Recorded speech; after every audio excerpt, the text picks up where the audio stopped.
Alright? Now I know what you're thinking. When did Sue Perkins start growing a beard? And also, why the fuck would you wear that shirt if you knew you were getting up in front of people? What can I say? It was a Christmas present, I've got to wear it. But nah, I do actually need you to take it easy on us tonight. Decide what Mike says. This is my first time doing this. Not about the comedy thing, I mean getting out of the house without my mum and dad. I haven't got my fake ID, so someone's going to have to get us a beer in a bit. So, you know, if you don't mind. Just before we go any further, just do need to say my girlfriend is 8.5 months pregnant at the minute. So I do apologise if my phone goes off. If you're all just really quiet, just want to tell her to piss off because I'm busy. I mean, just going to have to deal with that herself. So, you know. I'll tell you what, there's a lot of people here tonight. The last time I had this many people staring at us, I was about to get sent to jail.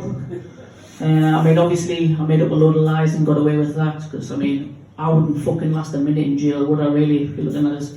I look like a homosexual, 13-year-old, privately schooled, bisexual, homosexual, bisexual, whatever one of them is these days, but I look like one, you know? So as I say, yeah, I wouldn't last a minute in prison, really, would I? Here people have, like, you know, picking up the soap. I would be the actual soap in prison, I think. Literally wouldn't last a fucking minute. But yeah, as I say, there's a lot of people here, a lot of nice smiling faces. This venue's lovely as well.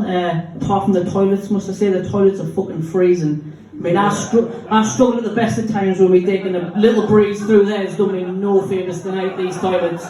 I tell you, absolutely no favours whatsoever. But yeah, it's a lot nicer than some of the places I've gigged recently. I did a gig in Hartlepool, really rough pub in Hartlepool. I know, you should have been there. So anyway, yeah, I was at this gig in Hartlepool. There was a woman in the front row. I handed her my phone. I said, "Excuse me, do you mind taking like a video, some pictures of us while I'm up there?" She said, "Yeah, no bother." About 5 minutes in, you know, I'm up there doing my set, doing my jokes, and I just see her get up and leave and just go. She stole my phone.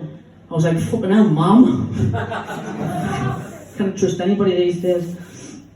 So yeah, I'm obviously quite young looking guy. It's only been recently out in public where I've been acknowledged as, like, you know, sir, gentleman, rather than lad or boy, which is good.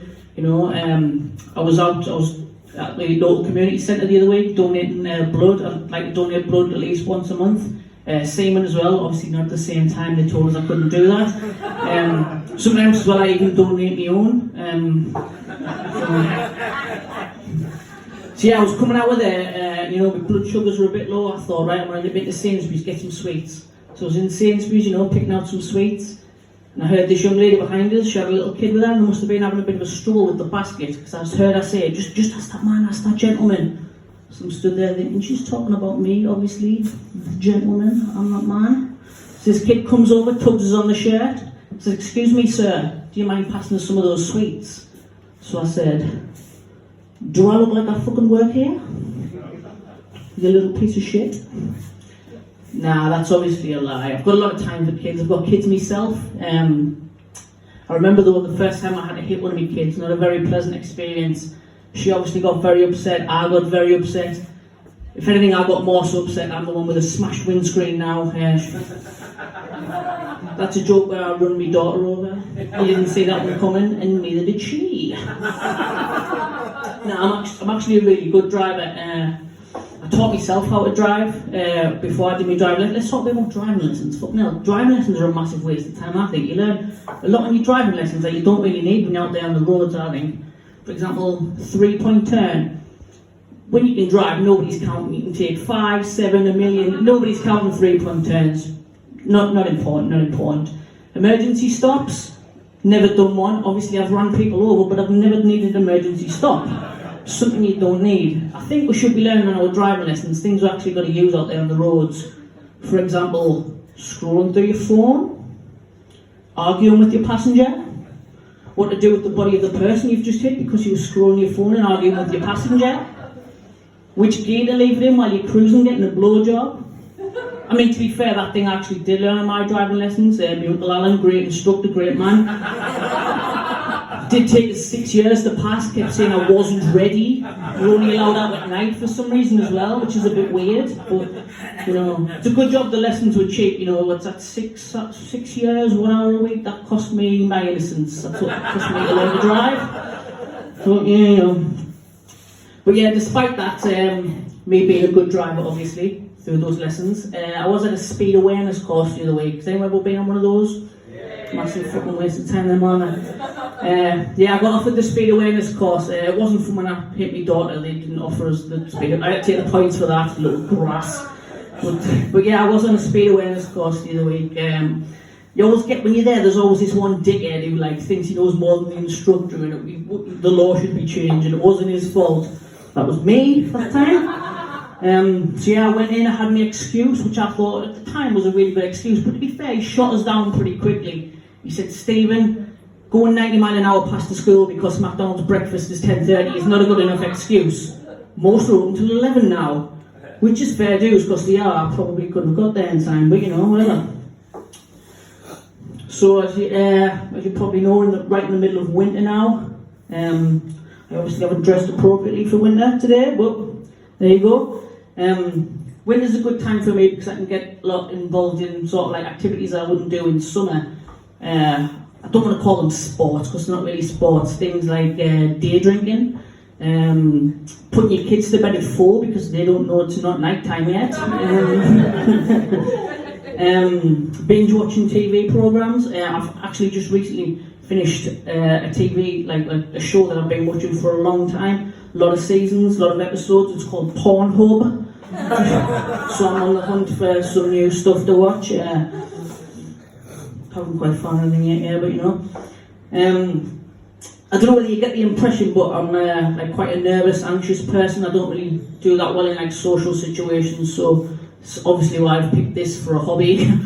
Not really a great shout, but you know, make a lot of rash decisions. This fucking shirt. I get embarrassed quite easy. Stay on the subject of Pornhub, we'll do a little sex story. We'll do a little embarrassing sex story. Starting with you, Fish and Love. Nah, I'm only kidding, I wouldn't do that, yes. So yeah, I'll tell you a little embarrassing sex story about me, right? So I was having sex with this girl one time, right? For anyone wondering, this is my sex impression. It's kind of like I'm trying to bump a wheelbarrow up a curb.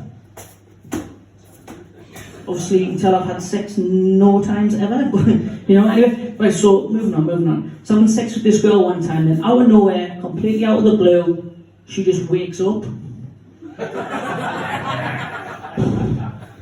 handled it really well though, handled it the best way I think I could handle it. I just leaned in, I went, shh, go back to sleep, Grandma. We'll draw the line there, huh? Yeah. So, on the subject of sex though, still there. My girlfriend recently said, you know, should we spice things up in the bedroom a bit, you know? Should we, you know, it's getting a bit dull, should we spice it up? I said, yeah, I'm up for that, what do you think? What do you think we should do? She said, what about a bit of role play? I said, yeah, I'm up for that. Bear in mind, my girlfriend is a nurse, so, you know, she gets, you know, kitted up in her nurse's outfit, and then I booked an appointment to see her in 3 weeks' time, because with the state of the NHS, that's about as good as we can see a nurse these days. So, that's how that went down. Not how I thought it was going to go down, but, you know. So as I mentioned earlier, my girlfriend is actually pregnant. Recently, Shasta's to go to one of these, you know, like new mother and baby sort of class things, and I was, oh fuck's sake. It's like, to be honest, now I'm going to put my foot down, I cannot be arsed with that, I do not want to go to that, I've got no time, I've got no interest, no offence, but I really don't want to go. And she was like, it's about breastfeeding. I was like, tell me the date, tell me the time, and if partners need to get hands on, because I'm there for you 100%, I will definitely go to that. So me thinking, you know, there's going to be tits everywhere and that. It gets there, there wasn't. Turns out I was the only fucking tit there. The only actual breast I saw was on a fucking PowerPoint. But I mean, I put my time to it, so you know, I did have a wank. It wasn't me fucking, it wasn't one of me harder ones, but I got it out there. Now, one of the other things, probably the most annoying thing about my girlfriend being pregnant is the fucking pregnancy pillow that we have in the bed with us. For anyone who doesn't know what one of them is, just imagine a 6-foot sausage roll that is on fire that has to share your bed. There's just not enough space in there for you, this fucking flame pillow and a pregnant woman. There's just not enough space in the bed for all three of you. You've got on the end someone who doesn't want to touch you, in the middle something that's on fire, and then you. It is the worst threesome ever. You just can't do anything with it. But you've got to succumb to these things when your girlfriend's pregnant. You just got to do as you're told. So that's what I did. It's so Christmas is over now. We're nearly into New Year, which will mean New Year's parties and things, which will mean, unfortunately, the resurrection of fireworks. Don't like fireworks at all. Just getting over them from November, and we're going to have fucking fireworks again next week. Really dislike fireworks. My dog, I mean everyone's dog hates fireworks, but mine in particular really hates them. There's one in particular that he hates. It's the ones that we strapped to his collar as we're setting off. Really doesn't like them fireworks, but you know, don't blame him. I think I'm going to leave it there. Anyone a bit animal cruelty, I think that's where I'll leave it. So you've been fantastic tonight. Thank you very much.